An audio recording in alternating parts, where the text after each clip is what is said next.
মরিচগুলো সব লাল লাল হয়ে ঝরে যাইছে। এই এমন ছেলে হয়েছিস একটা, বাপ কষ্ট করছে, একটু হাতে পা দিয়ে মরিচগুলো তুলে দে না রে। চেহারা দেখাইতে এসছিস সেখানে, আইলে বসে আছিস।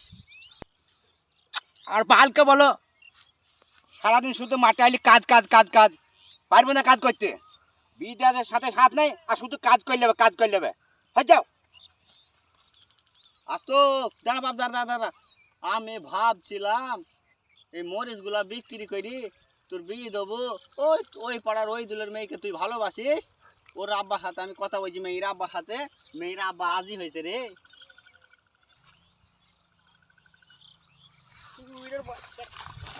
শুইরে বাচ্চা খানকে ছেলে আগে বলছিস না, এতে ফানা ফানা করে একলাই তুলি ফেলবো। হ্যাঁ আগে বলছিস না বিয়ে দেবো। হয়ে যাও। আগে বলছি শুইরে বাচ্চা, আগে বলছিস না তো মরিচ মরিচ তুলি আমার বিয়ে দেবে, তো আগে বলছিস না। শুইরে বাচ্চা করতে কর।